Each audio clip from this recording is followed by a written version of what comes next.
here by accident. Not because of a catchy title. Not because an algorithm brought you. But because somewhere deep inside, you've been longing for something this world cannot give you. Maybe it's peace, the kind you can't buy. Maybe it's stillness, in a life that never stops moving. Or maybe it's just a place where you can finally rest, not your body, but your soul. The Dharma journey is not just a YouTube channel. It's a small boat, drifting gently across the vast ocean of your inner world. Here, you don't have to be strong. You don't have to be okay. You just have to be real, fragile, uncertain, but true. We're not here to preach. We're not here to teach you how to be better, more successful, or happy forever. We're simply here to sit beside you, quietly, present, and breathe. Because there is a kind of wisdom that doesn't come from books. It only arises from silence. From a heart that's willing to soften, to listen, and to let go. Today's video is not a lecture, it's a mirror. Each of the teachings you're about to hear is not meant to be memorized, but to be reflected on. Not to add more to your mind, but to take away. To take away the fear. The pressure. The endless question, who should I become? The 10 teachings of the Buddha are not 10 answers. They're 10 doorways. And only you can decide whether to open them. If life feels like too much right now. If you're tired of promises to change your life in 5 minutes. Then stay. Stay, not to seek more. But to return, to what you never truly left. We begin now. No rush. No pressure. No pretending. Just this one invitation. Be fully here. And let the Dharma journey gently guide you home. 1. Everything is impermanent, learn to let go. This isn't just a teaching, it is the very heart of awakened wisdom. Human life is a continuous stream of change, emotions shift, seasons pass. People come and go, health rises and declines, money appears and disappears, reputation flourishes and fades. Everything flows like a river that never stands still. When we fail to see this truth of impermanence, we suffer, because we're always trying to hold on to something. We want joy to last forever, and we resist pain when it arrives. But it is precisely this clinging that is the root of suffering. Joy doesn't stay just because we cling to it, and sorrow doesn't leave just because we push it away. The Buddha taught, all conditioned phenomena are impermanent. This isn't a pessimistic view of life, it is a liberation. When we truly see impermanence, we no longer grip so tightly. We no longer fight against the natural flow of life. Instead, we begin to breathe with life's rhythm, moving with the current in awareness rather than resistance. Look at your emotions, happiness, sadness, anger, regret, they are like clouds passing through the sky of your mind. You cannot grasp a cloud, just as you cannot hold on to a feeling or a situation forever. Letting go doesn't mean giving up. It means no longer waging war against what is already changing.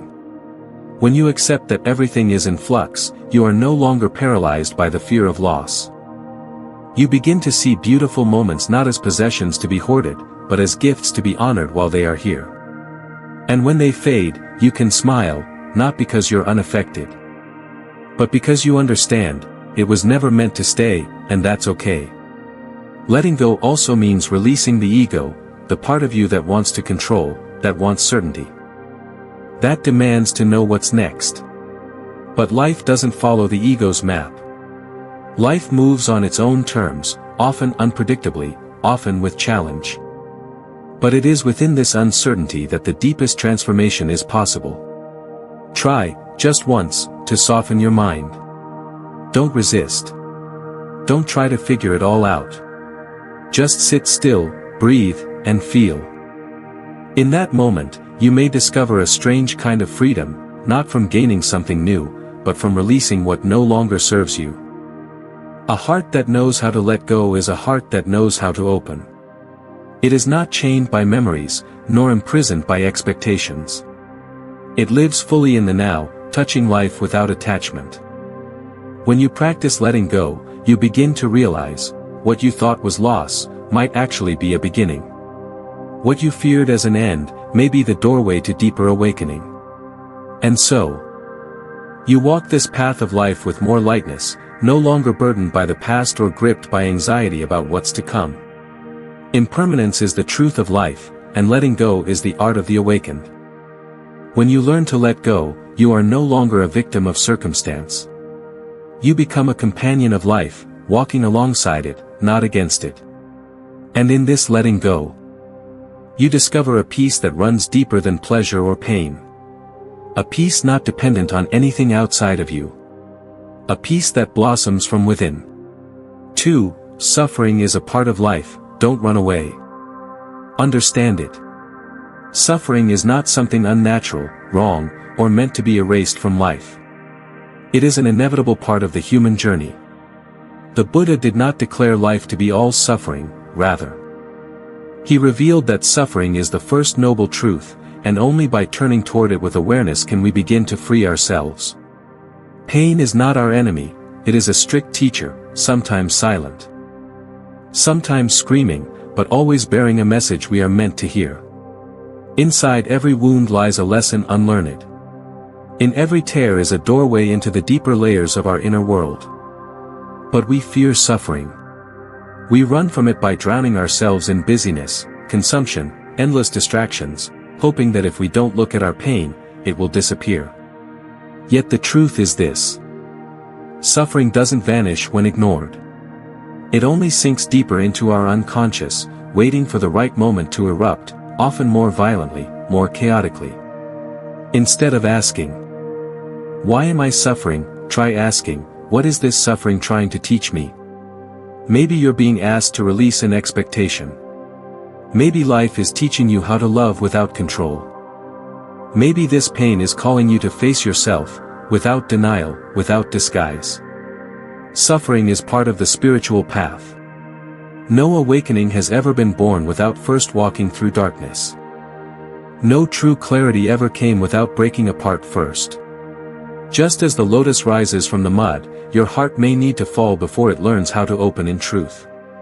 In Buddhism, suffering takes many forms: the pain of birth, aging, sickness, and death, the sorrow of separation from loved ones, the discomfort of being near those we dislike, the frustration of not getting what we desire. Yet at the root of all suffering lies attachment, clinging to who we think we are, to specific outcomes, to people. To control over things we were never meant to command. When we realize that no one escapes pain, our hearts soften. We stop blaming ourselves. We stop resenting others. We begin to see suffering not as a punishment, but as a part of the sacred unfolding of life. And when we accept that, we can approach our pain with compassion, instead of resistance. We learn to sit with it, hold it gently, like a mother holding a crying child, not trying to silence it, but simply being there, with presence and love. And then something miraculous happens. Suffering, when seen through the eyes of mindfulness, begins to dissolve. Not vanish, but lose its power to define or control us. It becomes part of our story, but no longer the whole story. The Buddha never promised a life without pain. What he offered was a path through it, a way to walk with suffering without being crushed by it. And that path begins with understanding. When we understand, we no longer resist. When we stop resisting, space opens. And within that space, healing begins. Try, just once, to sit quietly with your sorrow. Don't judge it. Don't analyze it. Just breathe, and listen. You may discover that even your suffering has a heart that longs to be touched, that has waited quietly for you, not to hurt you, but to help you grow deeper, wiser, and more awake. And in that, suffering is no longer a curse. It becomes a sacred invitation. A call to return to your most honest self, and to walk forward with a steadiness you never knew you had. 3. Mindfulness is the path to peace.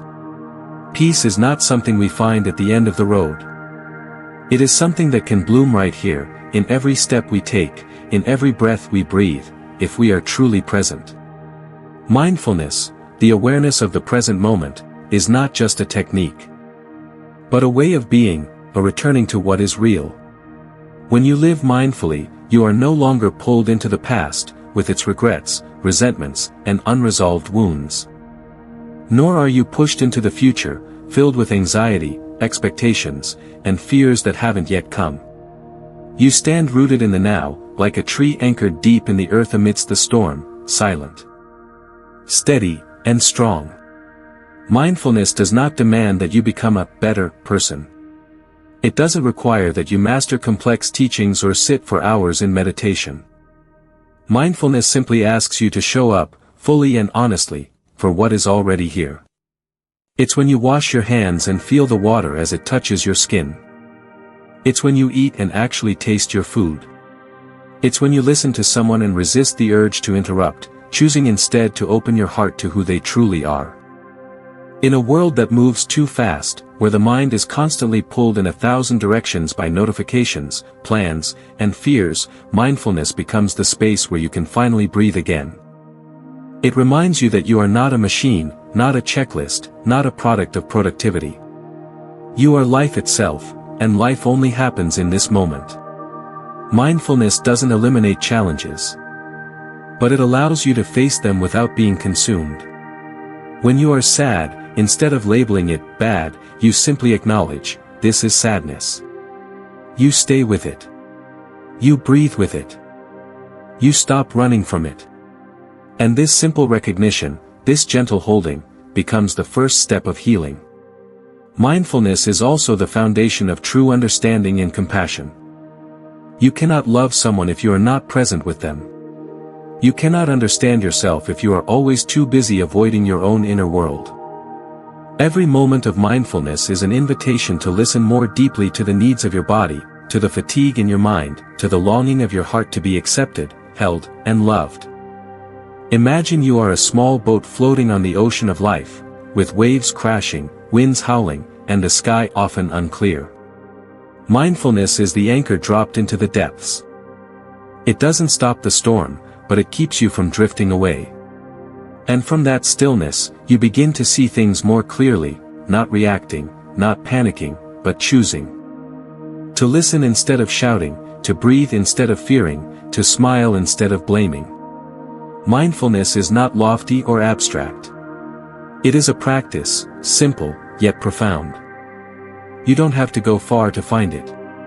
Just stop, for a moment, and you have already returned. And from that returning, each present moment becomes alive, sacred, and filled with peace. Not because life has become easier, but because you are fully here, no longer missing a single miracle unfolding before your eyes. 4. Look within. Peace does not come from the outside. We are often taught that happiness is something we must earn, that we must do something, achieve something, or possess something in order to feel at peace. We grow up believing that peace is a prize waiting at the end of a long road filled with success, recognition, and the approval of others. But the truth is, you can accomplish everything you've ever dreamed of, fame, wealth, love, admiration, and still feel a deep emptiness inside. Because true peace doesn't come from outside.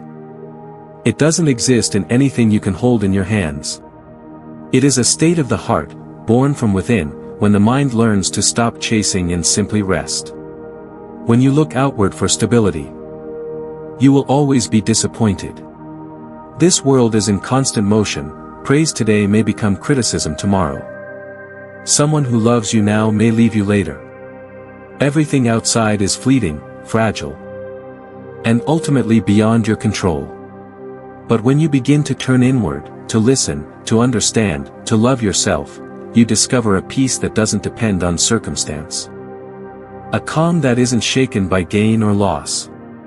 A center within you that remains still, even as the world turns.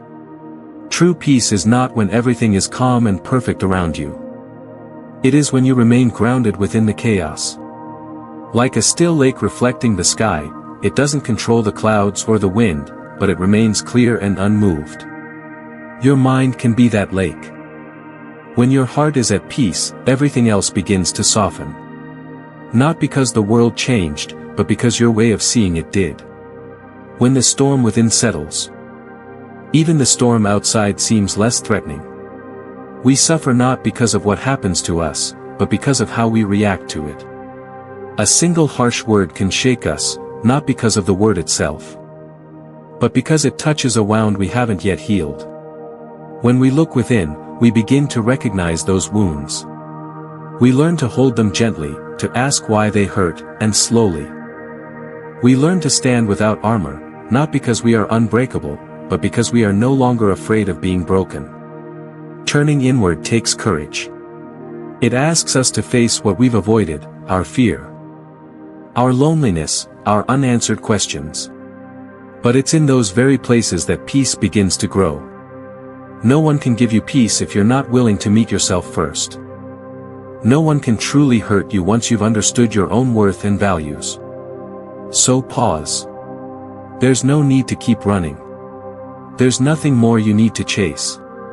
In just one moment of stillness, you may begin to see what has always been true: peace was never gone, it was only buried under noise, expectations, and confusion. And when you begin to peel back those layers, through silence, mindfulness, and compassion, you arrive at something sacred within you. At that depth, you need nothing else to feel whole. You are enough, simply by being fully yourself. So don't look for peace in other people's approval, in achievements, or in control. Look for it in your breath, in your heartbeat, in your quiet presence with life as it is. Because in the end, peace is not a destination. Peace is the way home. 5. Compassion is the greatest strength. We often confuse compassion with weakness, as if being kind, soft, or forgiving means being naive or easily taken advantage of. But on the path of mindfulness and wisdom, compassion is not a sign of fragility, it is the highest expression of true inner strength. Only those who have deeply understood their own suffering can open their hearts wide enough to hold the pain of others without judgment or fear. Compassion is not just a fleeting emotion. It's a profound response born from understanding, from a heart that has broken open and learned to remain open. When you offer compassion to others, you're not just healing them, you are also healing parts of yourself. Every time you choose to understand rather than react, to listen rather than argue, you return a sense of gentleness to your own being. Compassion lightens not only the hearts of those you touch, it lightens your heart. It releases you from the weight of resentment, cools the fire of anger, and awakens a peace that no achievement can buy. To be compassionate is to see others not just through their actions, but through the pain behind those actions. It is to understand that those who hurt others are often themselves hurting. It's to forgive, not because someone necessarily deserves it, but because you deserve freedom. Forgiveness isn't saying what they did was right, it's saying you will no longer allow what they did to poison your heart. That choice takes great courage, the kind of courage that grows only in someone who dares to love in a world that so often teaches us to defend.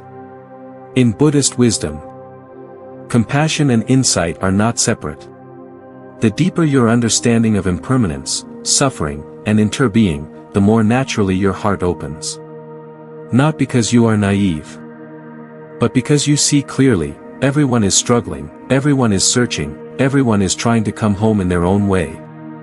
And sometimes, the simplest things, a kind word, a silent presence, a gentle gaze, can become a doorway for another person to feel seen, accepted, and human again. To be compassionate does not mean allowing yourself to be harmed. It means refusing to pass harm forward. It means you stop the cycle. You are the one who chooses to respond with light, even when the world throws darkness your way. Not to change others, but to protect your own humanity. Because in a world that constantly pulls us toward numbness and aggression, a warm, open heart is a revolutionary act. Compassion in today's divided and hurting world is rare, and that rarity makes it sacred. Every act of compassion, no matter how small, is a seed planted in the dry soil of this weary planet. And that seed, in time, will bloom, in your heart, and in the hearts of those you touch. Start with compassion for yourself. Stop the inner war, the harsh words, the constant comparisons. The belief that you are never enough. Learn to hold your wounds with the same care you would offer to a dear friend. Because you, too, deserve love, not someday. Not when you are better, but right now, exactly as you are. And once you know how to love yourself, it becomes easier to love others. Compassion is like water, when it fills your heart. It overflows naturally, cooling and healing the world around you. That is the strength of the awakened, not the power to control others, but the ability to keep loving. Even when the world gives you every reason not to. 6. There is no fixed self, let go of the ego. In every moment, we are unconsciously building and defending a sense of self, the I that insists. I'm right, I'm talented, I've been hurt. This self, so fiercely protected, is like a sandcastle we build on the edge of the sea, only to be washed away by the next wave of life. Because the truth is, there is no permanent, unchanging self. The Buddha taught anatta, the doctrine of non-self, not to deny our existence, but to help us see that what we call me is actually a flowing river of body, thoughts, feelings, and experiences. The self you were yesterday is not the same as the one today. The beliefs you once clung to may now feel uncertain. The wounds you held tightly may have already begun to fade, if only you've allowed them to. The ego, which seems so solid, is really just a bundle of stories, memories, habits, and roles we've told ourselves again and again, until we believed it to be true. When we cling to the ego, we become more fragile. A single criticism can cut deeply, not because it's valid, but because it threatens the image of ourselves we're desperately trying to protect. We react, we defend. We suffer, all to preserve this identity we think we must uphold. But if you pause and look closely, you'll see that this ego is like a costume. And like any costume, it can be removed, not to lose who you are, but to return to something freer, more honest, more alive. Letting go of the ego doesn't mean losing your sense of self. It means freeing yourself from narrow definitions. You are not your achievements. You are not the labels others give you. You are not just the role you play in your family, your job, or your community. You are a living, changing, breathing expression of life itself. When we drop the ego, we begin to listen not to argue, but to understand. We love without needing to possess. We fail without destroying ourselves. We live more gently, with ourselves and with others. Letting go of the ego means letting go of the endless need to be right, to be better, to be praised. And in its place, we learn to live with humility, authenticity, and gratitude. This is where true freedom begins, not the freedom to do whatever we want, but the freedom from the inner prison of comparison, defensiveness, and self-centered striving. When the ego softens, the heart opens. And in that openness, there is peace. You no longer need to prove your worth or fight to be someone. You are simply present, raw, unguarded, unpolished. You meet life directly, without the mask. You connect with others from a place of sincerity, not performance. And every moment becomes richer, because you are truly there. No longer hidden behind the illusion of who you think you're supposed to be. Letting go of the ego is not loss, it is return. A return to your original self, spacious, still, and full of love. 7. True happiness comes from knowing what is enough. We live in a world that constantly urges us to pursue more money, more success, more experiences, even more perfection. Day after day, we're surrounded by messages that whisper, or scream, you're not there yet. You need more to be happy. And slowly, we begin to believe that happiness lies somewhere just beyond the next achievement, the next purchase, the next version of ourselves. But how much is enough? And why does it always seem just out of reach? The Buddha once said, "Contentment is true wealth." Not because having less is inherently better, but because when your heart is free from craving, you are no longer poor, even if you have very little. Knowing what is enough isn't about giving up your dreams or ambitions. It's about being fully present for what's here right now, and recognizing the sacredness of it. It's drinking a glass of cool water and feeling refreshed. It's eating a simple meal and truly savoring it. It's watching the sky change at dusk and feeling your breath slow down in quiet awe. To know what is enough is to be free. When you're content, you no longer live under the illusion that happiness lies somewhere else. You're not chasing shadows. You stop measuring your worth by how much you have or how much more you want. You stop exhausting yourself in an endless race where no finish line ever appears. The person who knows enough is not lacking in passion, they are rich in peace. They can still work, create, and love deeply, but they do so from a place of inner balance. They do not hustle for approval or compare their journey to others. They simply live each moment with presence, knowing that what they have, who they are, and where they are right now is enough to feel whole. In a society obsessed with more growth, more goals, more gain, choosing to pause and say, "This is enough," is a radical act of courage. It means stepping away from the noise and returning to your own truth. It means no longer living by someone else's standards, but by what genuinely nourishes your soul. Contentment quiets the mind and softens the heart. It makes space for gratitude to grow. It teaches you to listen more deeply, to love more freely, and to walk through life not with anxious striving, but with grounded presence. It turns ordinary moments into miracles, not because they are extraordinary, but because you are finally awake enough to see them. In the end, happiness is not a destination waiting at the end of some endless road.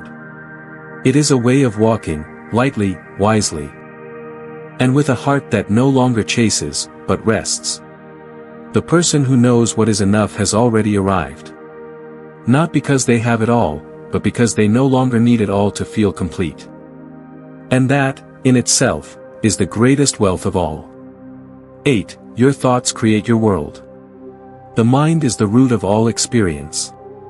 Every word you speak, every action you take, and every emotion you feel begins with a thought.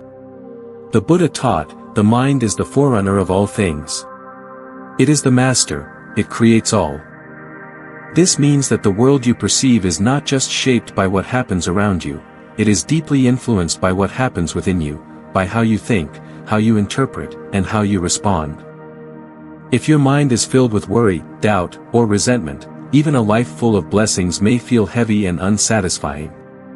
But if your thoughts are grounded in gratitude, compassion, and understanding, then even the most ordinary day can feel rich with meaning and beauty. Each thought you entertain is like a seed you plant in the soil of your being. Positive, mindful, and compassionate thoughts grow into peace, trust, and joy. Negative thoughts, anger, envy, fear, also take root, and if left unchecked, they grow into suffering. What you nourish will grow. This is the law of the inner world.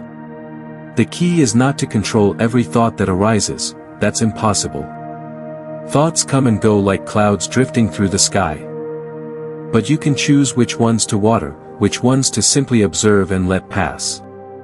Your mind, like the sky, is vast and open. Thoughts are temporary weather patterns, some dark, some light, but none of them define the sky itself. Through mindfulness, you begin to see your thoughts clearly without being swept away by them. You start to recognize, I am not my thoughts. I can choose. I can respond instead of react. I can plant seeds of calm rather than seeds of fear. I can pause in the middle of chaos, take a breath, and return to clarity. Tend to your mind the way a gardener tends to a sacred garden. Each day, water it with gratitude, by noticing what is still good, still kind, still beautiful. Speak words that heal instead of harm. Think thoughts that lift rather than judge.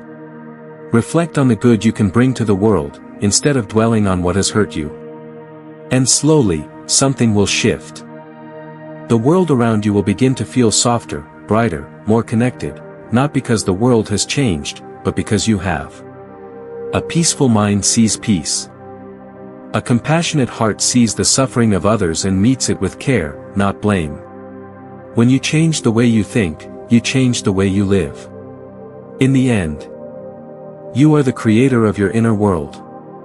Not through force or control, but through awareness and intention. Choosing your thoughts is choosing your future. And every time you choose to feed a kind, mindful, or grateful thought, you are planting a seed of peace, not just for yourself, but for everyone you touch. 9. Forgiveness is a gift you give yourself. We often believe that forgiveness is something we do for someone else, that they must deserve it, apologize, or change before we can let go. But the truth is, forgiveness is not about changing others, it's about freeing yourself. It is a gift you give your own heart, so it no longer has to carry the heavy weight of resentment, anger, and pain. Holding on to hatred does not hurt the other person, it only drains you. It's like gripping a burning coal with the intention of throwing it at someone, but you're the one who gets burned first. Anger might feel powerful for a moment, but over time, it eats away at your peace, your clarity, your joy. Forgiveness doesn't mean forgetting what happened. It doesn't mean pretending the pain wasn't real or justifying the harm that was done. Forgiveness is the choice to say, yes, it happened. Yes, it hurt. But I refuse to let it define me any longer. I choose to let it go. It's not always quick or easy. Forgiveness is often a process, sometimes slow, sometimes painful. You might revisit the same wounds over and over.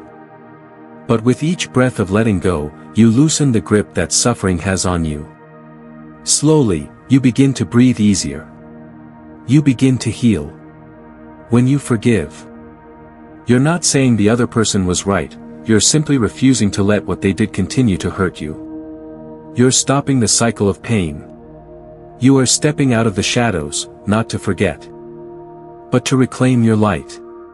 And just as importantly, forgive yourself. Forgive the moments you fell short, the mistakes you made, the words you wish you could take back. We all carry regrets. We all have chapters we wish we could rewrite. But you are not your past. You are not your failures. You are a living, growing being, and growth requires grace. Forgiveness is not weakness. Forgiveness is strength. It takes incredible courage to let go of pain, to break the chain of bitterness, to choose compassion over revenge. It is an act of wisdom, of realizing that you deserve peace more than you deserve to stay angry. And when you finally forgive, truly, from your heart, you'll feel something shift. A lightness. A quiet joy. A return to your true self, no longer held hostage by the past. You are not the wound. You are the healing. You are the one who holds the key to your own freedom. 10. Live each day with mindfulness. Each morning you wake up is a miracle. Not everyone is given the chance to open their eyes, take a deep breath, and continue their journey. Yet in the rush of daily life, we often forget that every passing moment is unique, unrepeatable, sacred. We get swept up in plans, worries, ambitions, and unknowingly let life slip by, unnoticed. To live mindfully is to return to the present. It is to stop chasing the future, to stop hiding in the past, and to awaken to the heartbeat of life right now. It's not something mystical or distant. It's being truly present with a warm cup of tea, with a loved one, or in the quiet stillness of a late afternoon. It's hearing birdsong, feeling the wind, seeing sunlight filter through the leaves, and realizing, you are alive. Mindfulness doesn't require you to do anything grand. It means doing the simplest things, with presence, with an open heart. Walking a single step and knowing you're walking. Eating a meal and feeling grateful for its nourishment. Speaking a kind word, knowing that your voice carries the power to heal. It is living as if today were your last, not with panic, but with peace and appreciation. Life will not wait for you to be ready. It moves, moment by moment. If you keep postponing happiness until everything is settled, you'll miss what matters most. To live mindfully is to stop delaying joy. It is choosing to be here now, fully, honestly, wholeheartedly. The Buddha said, "No one can walk your path for you. And no one can awaken for you. Only you can decide, today, I will live as one who is truly awake. I will not let small frustrations rob me of deep peace. I will not let regret cloud the beauty of this moment." When you live with mindfulness, you begin to see clearly what is real and what is illusion. You realize that happiness is not found in having more, but in being fully present with what already is. You begin to cherish those beside you, and to see the extraordinary in the ordinary. Mindful living is not about being perfect, it is about being real. It is having the courage to meet yourself as you are, with all your light and all your shadow. It's allowing yourself to fall, and still returning, still walking forward with a heart that stays open. In the end, you cannot live forever. But you can live fully. Each day is a gift, don't merely exist through it. Live deeply. Live gently. Live as though you love this moment, because this moment is all you truly have. And if you can do that, you are already living as one who is truly awake. Dear friend, in the fast pace of modern life, we're constantly swept away by work, responsibilities, expectations, and the endless noise of the world around us. But deep down, what we long for isn't always more. Sometimes, the deepest yearning is simply to come home, to a place of stillness, clarity, and inner peace within ourselves. The 10 teachings you just heard aren't abstract philosophies or pretty words. They are living truths, timeless wisdom passed down from the Buddha as guiding lights through life's many storms. Each teaching is like a mirror, inviting you to pause, to reflect. And to realize that peace is not found in some distant future, but in the way we live, moment by moment, right now. If something in today's message touched your heart, even just a little, then we warmly invite you to stay with us here on the Dharma journey. This channel is not just a place for learning, it is a quiet space for returning. A place to rest. To breathe. To reconnect with what matters most. Every video here is made with intention, with presence, and with a deep wish to support you on your path toward mindfulness and inner freedom. Subscribe if this journey speaks to you. Turn on notifications, not for our sake, but for yours. So that, each day, you're gently reminded to come back to yourself, to come back to this breath, to this life, as it is. And if something in this video resonated with you, even a passing thought, a quiet feeling, we would be deeply honored if you'd share it in the comments. Your reflections don't have to be long or profound. Just let it be real. You never know, your words might be exactly what someone else needs to hear today. We read every message with care and gratitude. Your voice is part of this journey too. Above all, remember this. Everything you are searching for, peace, wisdom, compassion, already exists within you. You don't need to chase it. You just need to return. To this breath. To this moment. To you. Welcome home. We're so grateful you're here.